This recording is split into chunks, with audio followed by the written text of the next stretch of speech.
Remember all of our marhumeen, especially the marhumeen of our Syed Ashoor with the Surah Al-Fatiha.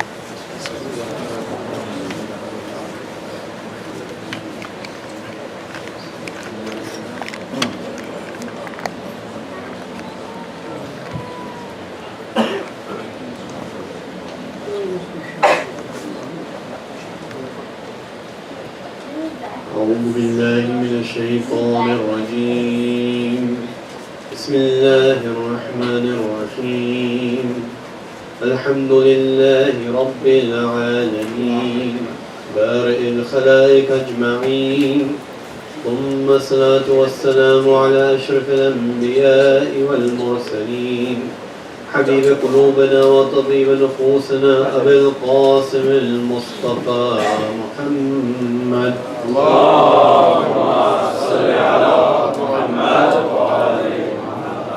وعلى أهل بيت الطيبين الطاهرين لا سيما بقية الله في الأرضين روحي وأرواحنا لتراب مقدم الفداء فقد قال الله في كتابه المجيد أعوذ بالله من الشيطان الرجيم وما هذه الحياة الدنيا إلا لعب ولحظ وإن الدار الآخرة لهي الحيوان لو كانوا يعلمون صدق الله العلي العظيم اللهم صل على محمد وآل محمد. For the hastening of the reappearance of our Imam, please recite a louder salawat. اللهم صل على محمد وآل محمد. To the extent that we have the desire to be the Abbas, the supporters, the ashab of our Imam, please recite the loudest of salawat. اللهم صل على محمد وآل محمد. Assalamu alaikum wa rahmatullah. One of the things that we have, that we face difficulty with, that we trouble, is that we don't have sometimes a clear idea, a clear criteria of what it means to succeed. We're surrounded by various things in our environment around us, in the culture that we're in, that tell us that success means these various things. Whether it means a certain amount in your bank balance, whether it means a certain house that you have, a certain type of car that you drive, certain clothes that you wear, or even something less material, but still, how many children you have, what kind of family you have. We're surrounded by all of these kinds of criteria that tell us success looks like this. This is what success would mean. But we have to go towards Islam and ask the Quran, ask Allah SWT, how is it that He defines success? How is it that we should be looking truly at success? Is it the case that a bank balance, a house, a car, that's going to define success? We know the right answer to the question. It's easy to say. We know the right answer is that no, it's not. The big deal isn't really saying that. The big deal is actually living our lives like that.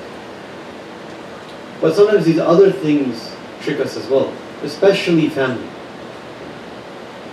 We look to family and we see that having a family of a certain type, of a certain number of children, a certain way of my siblings are of this occupation, my children are of this occupation, they've studied this much, they've done this amount of money, they've done this amount of things. We look to that as success. That's also not something of success. We have in the Quran, there's a beautiful parable. If we had time, we'd go through it.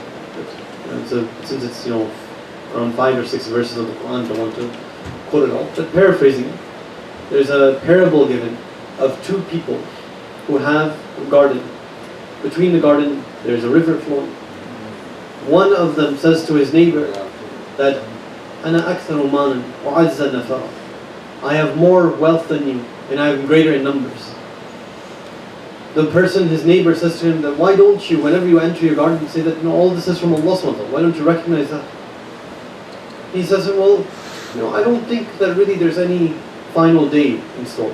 And even if there was a final day, I'd be given something there too. That's the idea that I have. I'm secure, I'm safe. His neighbor says to him, don't you think that one day you might enter into your garden and a storm might overtake it. All of those precious crops and things that you had could be wiped out and turned to dust. And then what will you be left with? You'll be empty-handed. You'll have nothing. The reality of our lives are like this. No matter what we have, no matter what we have in this world, we cannot control it. We cannot keep it. We are not the masters. No matter what position I might have in terms of status, in terms of wealth, in terms of numbers, in terms of family, it is never in my hand whether that lasts the next second or not. I cannot control it. No one is saying, right, to be absolutely clear, not saying that therefore don't think about wealth, don't think about a family, live in the middle of the mountains, be a monk and like sort of be separated from society. No, that also is wrong. We have in the Quran as well, وَرَهْبَانِيَّ ابْتَدَعُوهَا. This idea of being a monk and sort of living alone and secluded from society, they made it up. It's a bid'ah. It's something false. That's not in Islam. We have to be part of society, an active, useful, beneficial part of society. We have to do that. But the point is, the success that I'm getting in all these things, as we've mentioned before, is the success of a tool. The bank balance is a tool. The job is a tool. The car, the house, all of it is a tool. In some ways, the family is a tool. They're not the ultimate objective. It's what I do in that context, in that relationship, that defines whether I'm being successful or not. The verse recited in the beginning, وَمَا هَذِهِ الْحَيَاةُ الدُّنْيَا إِلَّا لَعَبٌ وَلَهْوٌ. This worldly life is nothing other than diversion and play. وَإِنَّ الدَّارَ الْآخِرَةَ لَهِيَ الْحَيَوَانِ. It's the next life, the next world, that is where you live. The wording is important. It doesn't say that's where you live forever. That's where you live, endless life, ultimate pleasure. It says that's where you live. Meaning we're not alive here. We're not truly living here. This is a shadow of a life. Until we see the world through that lens, we won't be able to make the right decisions. We won't. It's like this. The analog of it is this. You see someone, a kid, always on their computer, right? They're playing some sort of virtual reality game. Engrossed in it. They have their own house, they have their own lives, they have their own friends, they have money, their interactions, transactions, all these things. You're constantly telling them, hey, come on, go outside, make some real friends, do something real, have a job, like wake up, make something of yourself. That's the analog of us. If we're engrossed within this world, we're living a virtual reality that means nothing. Once the curtains fall, once the power shuts off the console, we don't keep any of it. It's all gone. There's no saving of that data. It's gone. If I want to be successful, I have to invest in something that lasts, cross that barrier of death. The only thing that lasts is taqwa. The only thing that lasts is our relationship with Allah subhanahu. It's the only thing. That is my ultimate reality on whether I succeeded or not. There's a beautiful verse in the end of Surah Muhammad. It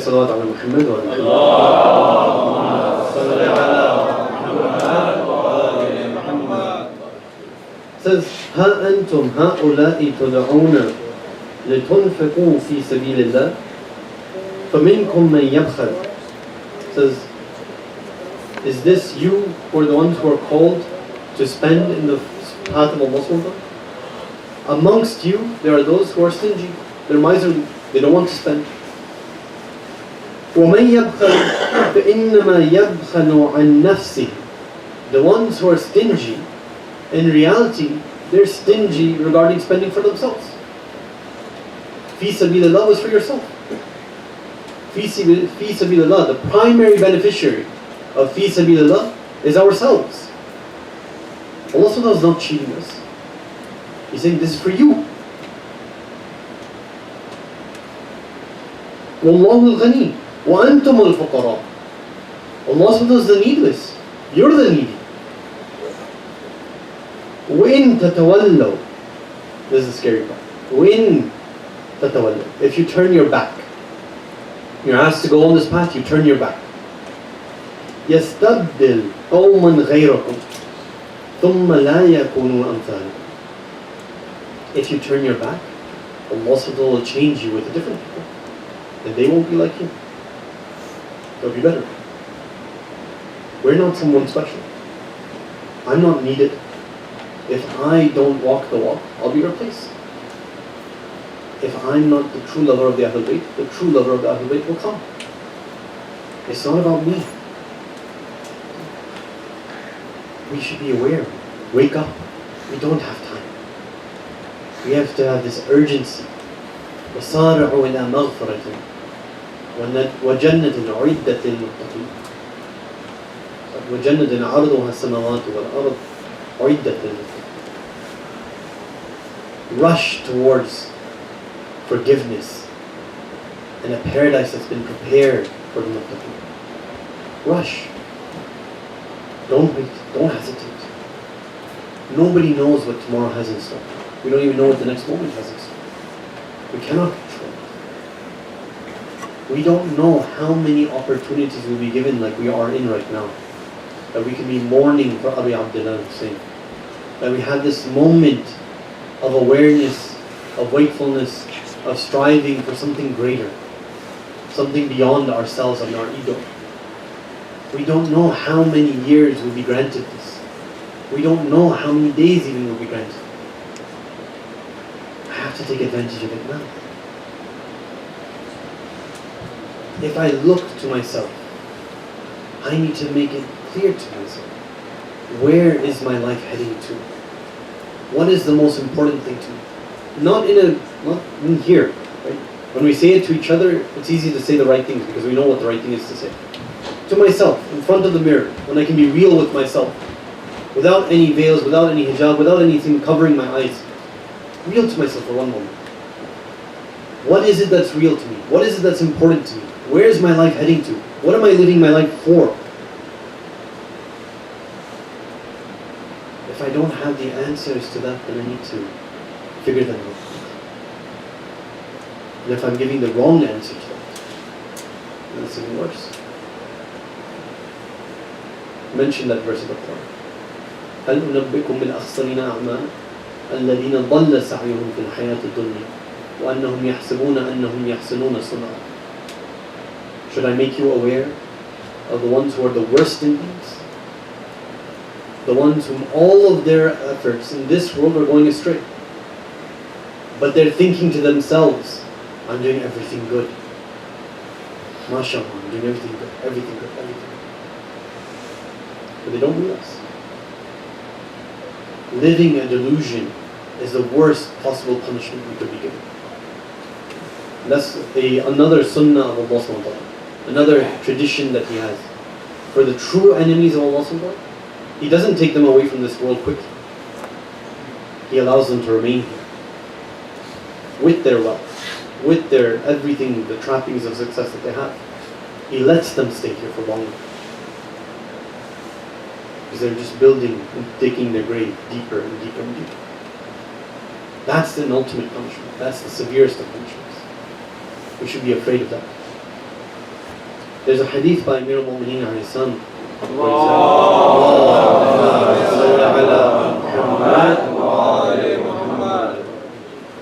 Says that if it's the case that you see time and time again, there's blessings that you're getting. تتابع عليه نعماء الله وهو يعصيه. While all the while this person, even though they're getting blessing after blessing, they're sinning. فاحذروا. Then he should be warned. He should be wary. He should be scared. That's the wake-up call. If I see in my own self, I'm getting blessing after blessing. Life is good. Right? I have the job, have the wealth, have the friends, have everything. life is going smooth, but I'm sinning. I know I'm sinning. I know I'm doing the wrong thing. And I should be wary. I should be very, very wary. That's a warning sign. The guilty conscience that we have is a gift. To wake up and realize where we're supposed to be heading. If you look at Imam Hussein's son, the caravan of Imam Hussein's son, the people who were there in Karbala on Ashura, what is it that they saw as victory? They follow in the footsteps of Amir al-Mu'mineen. That when he is struck on the head, he says, "Fuztu bi Rabbil Kaaba." I've succeeded. He cries out that he succeeded when he's struck. When he knows he's going to die, he says that he's succeeded. That's a different type of way. It's a different perspective. That kind of perspective is what we're trying to develop within ourselves through remembering this azab. Let's be honest with ourselves. Honest. I am no one special that my azab and my tears will give comfort to anyone. It's not going to give comfort because of Fatima Zahra. It's not going to give comfort to Imam Hussein. My tears are not worthy of that. My grief is not worthy of that. My tears and grief are supposed to be for me to change. It's for me to change. For me to wake up. For me to realize. Again, one of the things to me that always hits the most, when you read the maqtal, read them, and you see there's a time when Hazrat Zainab is on Tila Zainabiya, and she's looking at the battlefield, and she sees Shimrun jalisun ala sadr al-Husayn, that Shimr is sitting on the chest of Imam Hussein. She says to Umar ibn Sa'ad, "Ayuqtal al-Husayn wa anta tandur?" Is Hussein going to be killed while you're looking? Umar ibn Sa'ad starts crying, but he turns his face. That's it. What are we doing? When our Imam is saying, go and pray, go do your wajibat, go do your, avoid what's haram, do your obligation in front of Allah subhanahu wa ta'ala. We cry for Imam Hussein, but do we just turn our head away from what the Imam is calling us to? Because if we do, then we don't even say it, but the rest of the sentence is obvious. Who we're similar to, who we're acting on, whose sunnah we're actually following. That's terrifying. That should be terrifying. This is the night to be scared. Not scared of an enemy, not scared of any other power, not scared of anyone else, but scared of this nafs that's inside, of where it's taking. This is the night that the ashab of Imam Hussein demonstrated their loyalty, not specifically to Imam Hussein, but to Allah subhanahu wa ta'ala. They spent this night in prayer, in dua. What will we spend our night on? When this majlis is finished, when we go to our homes, when we're in comfort, when we're in ease, will it just be time to just sleep, relax, entertain ourselves? Can we spend a few moments at least, a few moments, nothing more, a few moments quietly talking to our Lord, to Allah subhanahu wa ta'ala, saying, look, I missed the Karbala. I didn't live 1,400 years ago, but I wish I could. I wish I could live like Hussein. What I can do is that I have an Imam now. I have an Imam now who's living, who has a mission that's alive. Let me join his camp. Let me be of his ashab. Let me be his Abbas. Let me be his Zainab. But then I have to do the hard walking of the walk. The next day, I have to actually commit. I have to do it. But this is what this night is for. Is to wake up and to plead in front of Allah. To beg for change. That enough is enough. Enough time has passed. We say, if you look in Dua Nujba, and I'll end on this. We look at Dua Nujba. There's some lines that, for me, they're difficult to read. عزيز علي أن أبكيك ويخذلك الوراء. It's difficult on me, we're speaking to the Imam. It's difficult for me to see that I'm crying and weeping for you.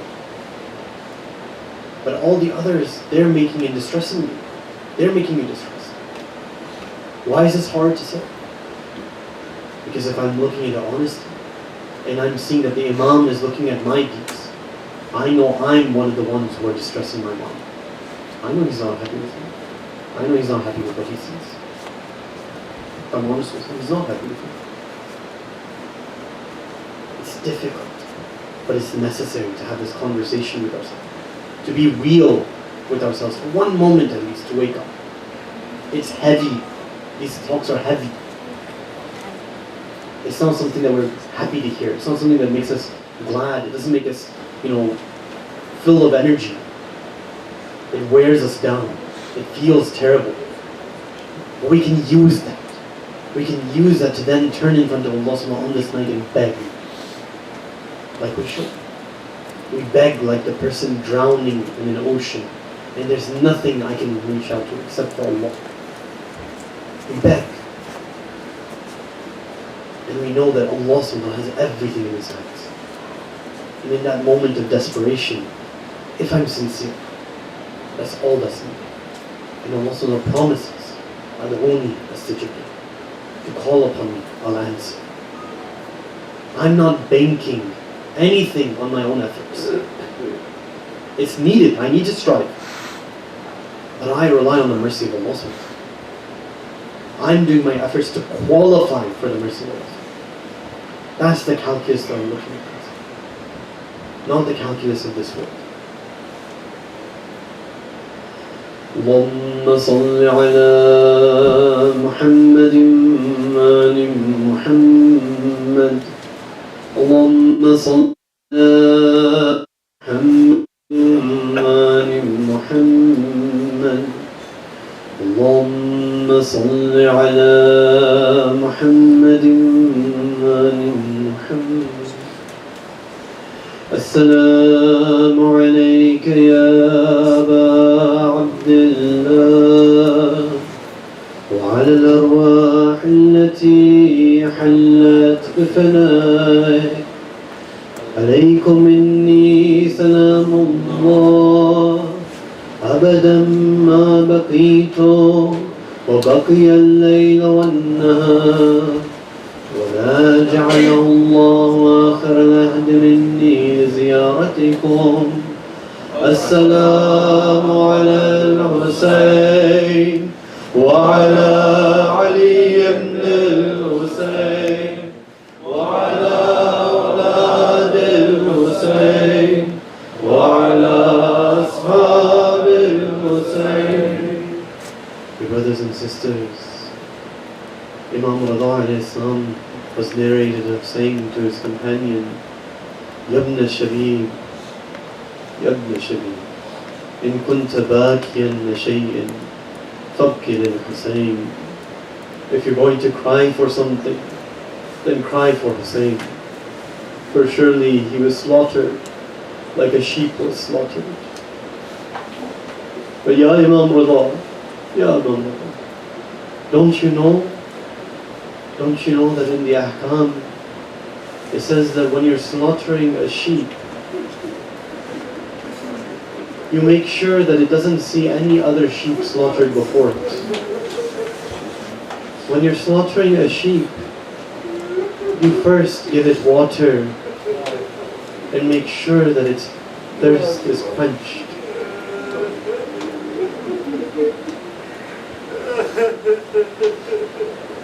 When the people looked to Imam Zain al-Abidin after Ashura and saw that he was crying and his tears would not stop, one of his companions asked him, "Are you not the family of martyrdom? Is it not the case that your grandfather Ali was also martyred? That your forefather, that your uncle Imam Hassan was also martyred?" Why is this such a big deal? Why are you still crying year after year? What did he respond? He said that yes, we are the family of martyrdom. But tell me something. Where is it that it said that when we are martyred, that we should be martyred thirsty as well? Where is it said that when we're martyred, that the young infant should also be killed? Where is it said that when we're martyred, that the family should be put into chains and dragged across the desert? Sometimes when we narrate the tragedy of Karbala, we don't think of the perspective from Imam Sajjad and how he sees things. Imam Sajjad is also a grown man at the time. He has his son, Imam Baqir is also in Karbala. A young son is there. He's also a grandson of Haydar al-Karrar. He's also someone who can fight on the battlefield. But he has to witness and see these great companions of his grandfather go onto the battlefield and not return. Habib goes and does not return. Zuhair goes and does not return. Burair, Hor, they all go and none returns. He has to see his brother Ali al-Akbar go and return in pieces. He has to see young men, Qasim, Muhammad, Aoun go. One must have thought at that moment when he hears that these young men are going, why can't I go and do in their place? But you know what must have given him comfort? What must have given comfort was seeing still that there's a flag out there. There's a flag bearer. There's an alamdar. Sometimes I wonder, for Imam Hussein, what body was the heaviest to carry for him? Was it Hor?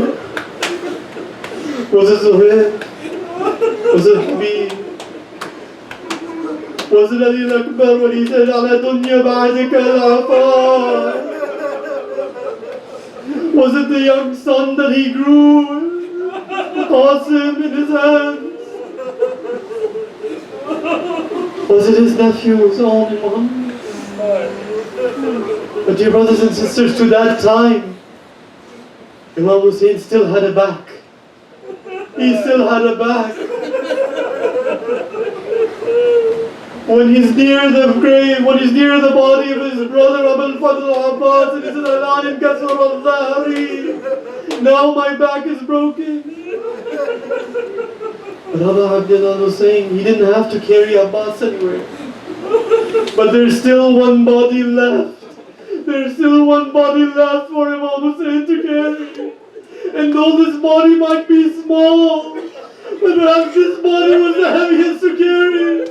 There's still this tiflis saghir.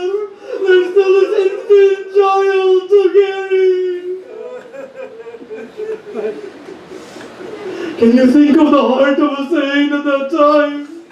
He's just calling for support and calling for water, and all this mal'oon to him in return is an arrow. And not just a normal arrow, some three-pronged arrow for a little small child's neck.